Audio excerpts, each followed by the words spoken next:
हमारे YouTube channel एकता समाचार को सब्सक्राइब कीजिए, शेयर कीजिए, बेल के बटन को दबाएं और हमारी नई नई खबरें देखें। धन्यवाद। राजस्थान विधानसभा अध्यक्ष वासुदेव देवनानी आज डूंगरपुर जिले के दौरे पर रहे, जहां उन्होंने चित्री के उमिया माता मंदिर में दर्शन एवं पूजा अर्चना की। इसके पश्चात विधानसभा अध्यक्ष वासुदेव देवनानी के स्वागत में उमिया माता संस्थान के रमेश भाई खोटवाड़ा के फार्म हाउस पर स्वागत कार्यक्रम का आयोजन किया गया। कार्यक्रम में वासुदेव देवनानी का पाटीदार समाज उमिया ट्रस्ट द्वारा 20 किलो की माला पहनाकर स्वागत किया गया और तस्वीर भेंट की गई। साथ ही इस दौरान सागवाड़ा विधानसभा क्षेत्र के भाजपा कार्यकर्ताओं द्वारा भी विधानसभा अध्यक्ष बनने के बाद पहली बार सागवाड़ा विधानसभा पहुंचने पर 20 किलो की माला पहनाकर स्वागत किया गया तथा तीर कमान भेंट की गई। इस अवसर पर सागवाड़ा विधायक शंकर लाल देचा, बांसवाड़ा डूंगरपुर सांसद कंकमल कटारा, पूर्व विधायक अनीता कटारा, भाजपा जिलाध्यक्ष प्रभु पंड्या, गलियाकोट प्रधान जयप्रकाश पारगी, जिला प्रमुख सूर्या आहारी सहित क्षेत्रवासी एवं भाजपा कार्यकर्ता उपस्थित रहे। के द्वारा आयोजित इस कार्यक्रम में मंच पर विराजमान एक क्षेत्र के लोकप्रिय सांसद भाई कंकमल जी कटारा, जिनका शायद पिछले 30 वर्षों से भी ज़्यादा मेरे से संबंध है, हमारे दोनों विधायक, हमारे जिला प्रमुख, मंच पर विराजमान हमारे अन्य सम्मानित अतिथिगण, यहाँ विराजमान बागड़ के मेरे भाई और बहन। वास्तव में रमेश जी ने जो कुछ कहा, लगता कुछ ज़्यादा ही कहा। ठीक है, मैं वर्षों तक मैंने इंजीनियरिंग करने के बाद सोचा तो ये था कि इंजीनियर बनूंगा, लेकिन ऊपर वाला कभी कभी समाज का काम कराने के लिए मेरे को शिक्षक बनाया और 30 वर्ष तक शिक्षक रहा और हजारों विद्यार्थी उसमें से संस्थान से निकले।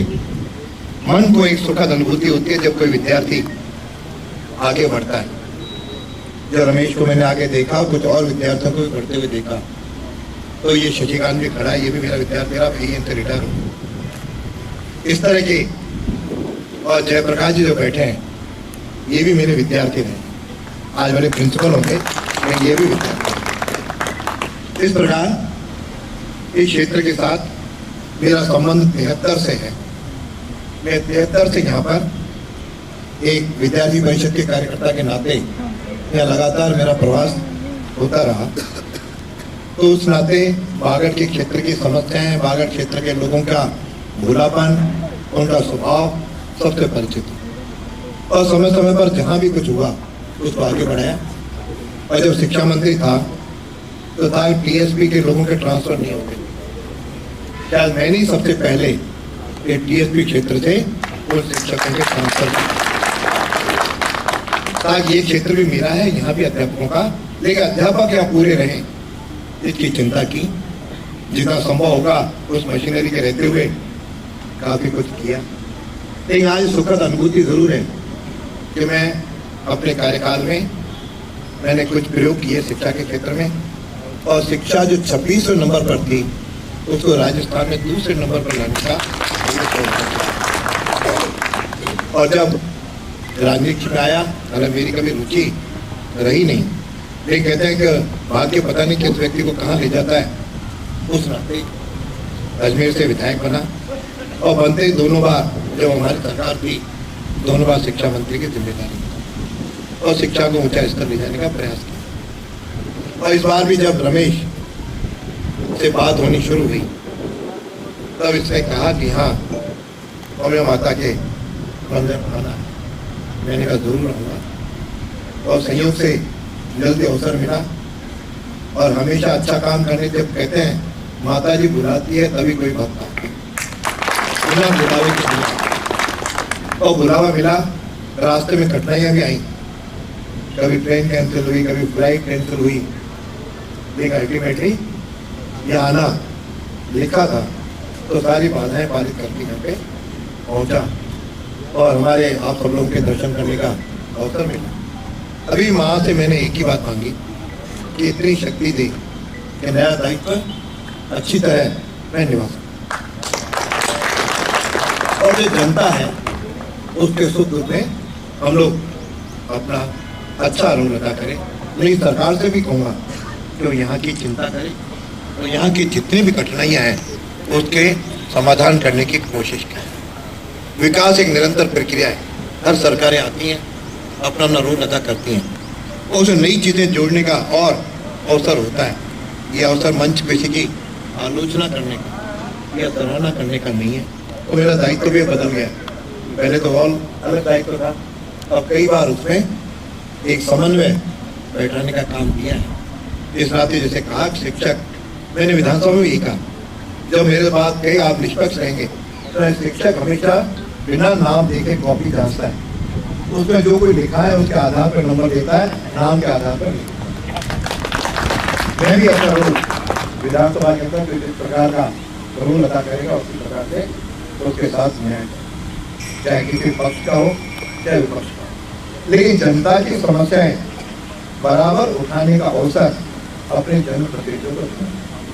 हमने अपेक्षा भी की है कि सार्थक बहस वहाँ पर हो।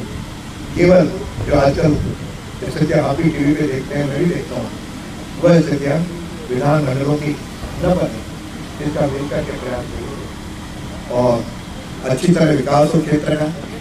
पुरानी जो भी कुछ कठिनाइयाँ रही हैं तो उसका हम समाधान करें, क्योंकि इस समय केंद्र सरकार की भी कई योजनाएं हैं, राज्य सरकारों की भी योजनाएं हैं और उन योजनाओं का हम लाभ उठाएं और मूलतः गरीबी व्यक्ति को गरीबी से मुझा।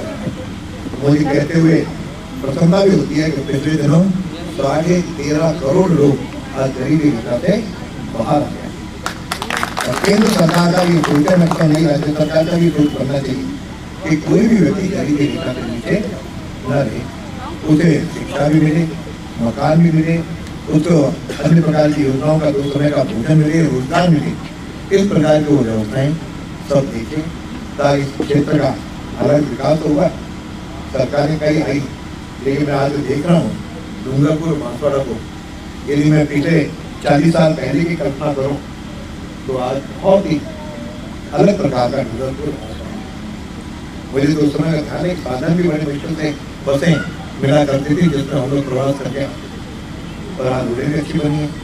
जब अटल जी का भी बहुत बड़ा योगदान है, तो इस प्रकार से रोडें भी बनी है, विकास भी हुआ है और विकास होगा। इस प्रकार का बड़े बड़े संस्थान जब यहाँ पे देखता हूँ तो लगता है कि यहाँ पे एक अच्छे प्रयास हुआ।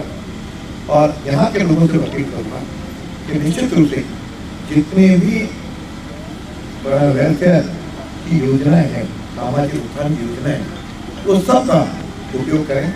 कई कोई कठिनाई आए तो जनप्रतिनिधियों को वो कहें, ताकि कई बार तो उन योजनाओं का पता भी नहीं। आज कल मेरे पास कुछ लोग आए थे, आपको नौकरी चाहिए।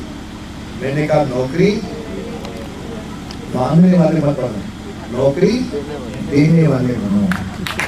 अरे संभव आज सरकार की कई योजनाएं जिसमें नौयुवक नवाचार करके अपने स्वयं का रोजगार बना सकता है, स्वयं के अलावा कई लोगों को रोजगार दे सकता है। वह यदि जो प्रयास हमारे केंद्रीय नेतृत्व और प्रदेश नेतृत्व का है, मैं कहूँ का लाभ लेना चाहिए और हम सब लोग मिल करके यह भारत जो विश्व गुरु की ओर था, ये था शब्द हट जाए, भारत विश्व गुरु है और भारत विश्व गुरु बनेगा, यह बनेगा। इस प्रकार का संकल्प है।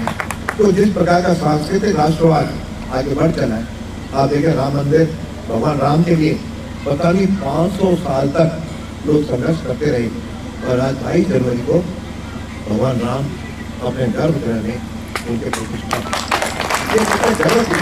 श्री राम जय राम जय जय राम। इसी प्रकार से अन्य भी जो स्थल है, आप देखेंगे बद्रीनाथ केदारनाथ का कॉरिडोर बना है, महाकाल का दृश्य देखेंगे तो आपको पता ही नहीं लगेगा महाकाल का पुराना जो मंदिर था नवाचार में। तो आज देश सांस्कृतिक जो अपने स्थल है उनके विकास की ओर भी आगे बढ़ा है, नए नए आयाम भी स्थापित कर रहा है। और विश्व के अंदर जो भारत की पूछ नहीं थी, लेकिन आज भारत की राय के बिना कोई काम होता नहीं।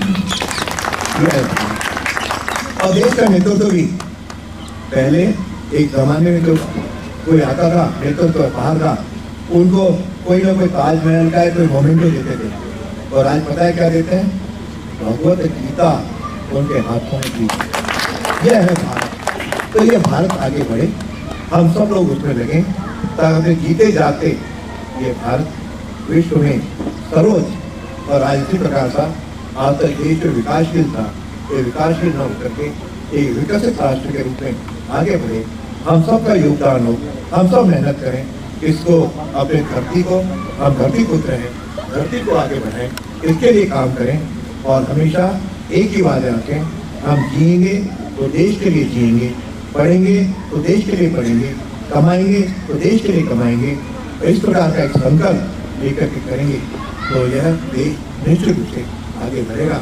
आपने बहुत बहुत सम्मान दिया, माता जी का आशीर्वाद प्राप्त मिला। तो समय सीमाएं हैं, बाकी तो अध्यापक हूँ, कई घंटों तक अध्यापक का स्वभाव होता है, ज़्यादा न बोलते हुए आपने आज सम्मान किया, इतनी बड़ी संख्या में पधारे, इसके लिए मैं रमेश जी को और आप सबको बहुत बहुत धन्यवाद देता हूँ, आभार व्यक्त करता हूँ। जय हिंद, जय भारत। ऐसा है, अब ये मंच के सामने से हट जाओ सब। राजस्थान सरकार के विधानसभा अध्यक्ष हमारे बीच में पधारे हुए हैं, तो विधान भवन तक तो आवाज पहुंचनी चाहिए ना। बोलो श्री उमिया, बोलो श्री उमिया, वंदे वंदे मातरम। आज हमारे बीच में हमारे मुख्य अतिथि जो राजस्थान सरकार के विधानसभा अध्यक्ष है, वो मेरे गुरु है और गुरु के लिए मैं कुछ पंक्ति कहूंगा। गुरु शिक्षा की खान है, गुरु शिक्षा की खान है, जग में गुरु महान है, जग में गुरु महान है। सीख देने वाले भूतल में, सीख देने वाले भूतल में देवतुल्य इंसान है, देवतुल्य इंसान है। एक बार जोरदार ताली हो जाएगा। धरती पर ही स्वर्ग बना ले, धरती पर ही स्वर्ग बना ले, गुरु का करके ध्यान, गुरु का करके ध्यान। मैं कहता हूँ आप सबसे जो भी स्टूडेंट हैं तो मिलता हूँ, गुरु को अपना भगवान मान ले, आप क्लास से कहाँ पहुंच जाएंगे। मैं आपका शिष्य हूँ और आपके दिशा निर्देश, आपके मार्गदर्शन में चला तो आज मैं इस मुकाम पर हूँ। अपना जीवन धन्य बना ले, अपना जीवन धन्य बना ले, ले उनका वरदान, ले उनका वरदान। एक बार जोरदार तालियां बजा के इनका स्वागत करें। इनका हमारे बीच में पधारना ये पूरे वागड़ क्षेत्र के लिए बड़े गौरव की बात है। आज हम सभी अपने आप को इतना भाग्यशाली मान रहे हैं, आप अपना अमूल्य समय निकाल कर यहाँ पधारे। आपके बारे में एक संक्षिप्त परिचय दूंगा मैं। आपका जन्म 11 जनवरी 1950 को अजमेर में हुआ था। कम उम्र में ही आप आरएसएस से जुड़े और लगातार 9 वर्ष तक एबीवीपी के राजस्थान के अध्यक्ष रहे। ऐसे व्यक्ति हमारे बीच में यहाँ पर विराजमान है। आप विद्यापन पॉलिटेक्निक कॉलेज के डीन रहे और उन्हीं दिनों में आप मेरे गुरु रहे। मुझे 4 साल तक आपका शिष्य बनने का सौभाग्य मिला और आपके मार्गदर्शन से मैंने इस मुकाम हासिल किया। एक बार जोरदार तालियों के साथ में ऐसी महान हस्ती का स्वागत करें। आज आप 2003 में अजमेर नॉर्थ से विधायक बने और उसी समय आप राजस्थान सरकार में तकनीकी शिक्षा राज्य मंत्री बने। पुनः 2013 में दोबारा आप विधायक चुने गए और प्राथमिक और माध्यमिक शिक्षा के लिए स्वतंत्र प्रभार के राज्य मंत्री बने। आप लगातार 5 बार, कंटिन्यूस 5 बार आप विधायक चुने गए। ऐसे लोकप्रिय व्यक्ति आज वागड़ की धरा पर पधारे हैं। आज जोरदार तालियों के साथ रुकनी नहीं चाहिए। आपके बारे में मैं क्या कहूं, मेरा तो विद्यापन रूरल इंस्टीट्यूट पॉलिटेक्निक कॉलेज में आपका सानिध्य प्राप्त हुआ। मैं कहना चाहूंगा 2 प्रसंग। मुझे जब राजस्थान में टेक्निकल बोर्ड में मेरी 3री रैंक आई तो आपसे सम्मान प्राप्त करने का सौभाग्य मुझे आपसे ही प्राप्त हुआ था। जब कुछ शैतानी कर रहे थे तब मुझे सस्पेंड भी 1 महीने के लिए आपने ही किया था। ये कह सकते हैं एक डिसिप्लिनरी पर्सन जो सिद्धांतों पे चलते हैं, सिद्धांतों से कभी हटते नहीं है, ऐसे व्यक्ति आज हमारे विराजमान हैं। और उसी कारण से हम रास्ते से भटके नहीं और फिर बाद में हमने आपके मार्गदर्शन चल के करके बताया, सर हम आपको आपका सर कभी झुकने नहीं देंगे। हम ऐसा कोई काम नहीं करेंगे आज के बाद में। आपको ही संकल्प लिया और फिर हम आगे करते गए। ये आपका ये गुरु का मार्गदर्शन है।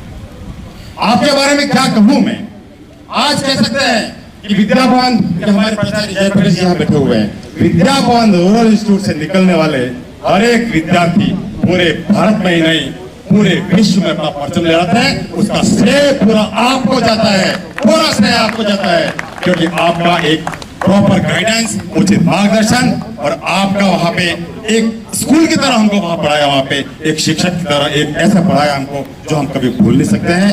आज हम जो भी हैं आपकी बदौलत हैं। आपके बारे में हम जितना भी कहें उतना कम है। और आज ऐसे व्यक्ति आज विधानसभा के अध्यक्ष बने हैं, तो आप समझ लो कि विधानसभा में कितने बड़े सुधार होने वाले हैं। आप, मैं कहता हूं, आपके लिए विधानसभा में ना पक्ष होगा ना विपक्ष होगा और निष्पक्ष फैसले आप लेंगे, क्योंकि आपको हमने देखा है, आपके शिष्य बनकर हमने आजमाया है। ये आप जब चुनाव हो रहे थे, नामांकन हो रहा था, तब से मैंने सोचा था, मैंने कहा गुरु के लिए कुछ तो अपने संकल्प लें। मैंने भी माँ उमिया से संकल्प लिया कि माँ मेरे गुरु चुनाव लड़ रहे हैं, कुछ ऐसा चमत्कार करो कि हमें निराश ना होना पड़े। माँ से संकल्प लिया और वहां से ऊंचा से, वो भी शक्तिपीठ से मैं गया, वहां पे पंडित जी को बोला कि मुझे ऐसी प्रार्थना करो उनके लिए और मुझे कुछ ऐसा दो कि मेरे गुरु को पहुंचाए। उन्होंने मुझे बोला आप चुनाव की गणना से पहले आप प्रसाद और माँ का प्रतीक वहां पहुंचाए, जो हम पूजन कर रहे हैं वो सदा विजय होंगे, सदा विजय होंगे। और माँ ने सुना, आपने, मैंने उस समय रात को 11 बजे आपके घर पे पहुंचा और वो पहुंचा है माँ का आशीर्वाद, और माँ ने सुना और बड़ी बहुमत से विजय हुए। और साथ में विजय ही नहीं, विधानसभा के अध्यक्ष बनकर पूरे राजस्थान को एक गौरवमय बनाया आपने। वो माँ की कृपा थी। आपने जीतने के बाद में संकल्प पूरा करने के लिए आज आपके सारे कार्यक्रम छोड़ करके आप यहाँ पधारे। हम धन्य हो गए, वागड़ धन्य हो गई। और माँ के दरबार में जाके माथा टेक करके आपने आज कोई संकल्प को जो लिया था उसको पूरा किया। वो कहते हैं एक गुरु शिष्य का संबंध जो भूले नहीं, कितना उनका व्यस्त कार्यक्रम था वो भूले नहीं और उन्होंने पूरा किया। हम सब ऋणी हैं सर आपके, हम सब सौभाग्यशाली है कि आपके यहाँ पधारने से हम पूरे वागड़वासी गौरवान्वित हैं, हम कभी भूल नहीं सकते हैं। और साथ में मैं कहना चाहूंगा कि यहाँ वागड़ की ये धरा, वागड़ के लोग बहुत ही सिंप्लिसिटी है, बहुत गरीब है और बहुत ही यहाँ पर वागड़ में हम कह सकते हैं क्राइम फ्री, यहाँ पर कोई क्राइम नहीं करते हैं। ऐसे भोले भाले यहाँ पर लोग हैं। हमारा आदिवासी समाज भी बहुत भोली भाली और यहाँ पर जितने भी समाज हमारे सब भोली भाली है। यहाँ पर कानून के पालन करने वाले हैं। तो वागड़ समाज हमारा हमेशा सरकार के हर निर्णय के साथ में खड़ा उतरता है, साथ में रहता है। ऐसे हमारा वागड़वासी है। आज वागड़वासियों की तरफ से हम सब आपका स्वागत और अभिनंदन करते हैं। साथ में मैं आज उमिया माता जी संस्थान की तरफ से भी आपका स्वागत और अभिनंदन करता हूं। मैं आज आपको वागड़ के बारे में कुछ कहूंगा कि वागड़ ने ऐसे ऐसे महापुरुष दिए हैं, स्वतंत्रता सेनानी भी वागड़ ने दिए हैं। यहाँ पर इवन भाणजी भाई पटेल जो हमारी समाज के हैं वो भी एक स्वतंत्र सेनानी रहे हुए हैं। वागड़ के ही मुख्यमंत्री दिए हुए हैं, वागड़ के ही मंत्री दिए राज्य सरकार में जो आपके बीच में बैठे हुए हैं। और ऐसे वागड़ का यहाँ पर महत्व है। मतलब वागड़ के लोग कभी निराश नहीं करते, जहां जाते हैं वहां अपना परचम लहराते हैं। साथ में एक बात मैं भूल गया मैं कि जब यहाँ पर चुनाव चल रहे थे तो आपके बगल में दोनों एमएलए बैठे हुए हैं, शंकरलाल जी और कैलाश जी। मैंने उनको बोला था आइए माँ के दरबार में माथा टेकिए, आपकी इच्छा पूरी होगी। ये दो जने यहाँ पर आए थे और दोनों ही यहाँ पर बहुमत से विजयी हुए। यहाँ पर ये माँ का एक प्रताप है, माँ का चमत्कार है। यहाँ पर मैं ज्यादा नहीं बोलता हूँ क्योंकि यदि मैंने कुछ ज्यादा शब्द लिए तो आपने कहा है कि मैं लंच छोड़ के जाऊंगा यहाँ से। मैं ज्यादा शब्द नहीं लेता हूँ। पुनः आपका स्वागत और अभिनंदन करते हैं। आप पधारे इतने व्यस्त समय से, इसके लिए हम सब आपके ऋणी रहेंगे। और एक मैं बात भूल गया कि यहाँ माँ के दरबार में आने के लिए कल उनका फ्लाइट से आना था उदयपुर, कोहरे की वजह से फ्लाइट कैंसिल हुई, ट्रेन उनका नहीं आना पाया, ट्रेन में टिकट वो भी नहीं आना हो पाया। लेकिन माँ ने यहाँ बुलाया था, माँ ने उनको यहाँ से अहमदाबाद लैंड कराया और अहमदाबाद से 4 घंटे की वहां पे ट्रेवलिंग करके यहाँ पर बुलाए। ये एक माँ का प्रताप कह सकते हैं, माँ का चमत्कार। और ये कहते हैं आपका संकल्प गुरु शिष्य का, इसको कहते हैं धन्यवाद। धन्यवाद, बहुत बहुत धन्यवाद।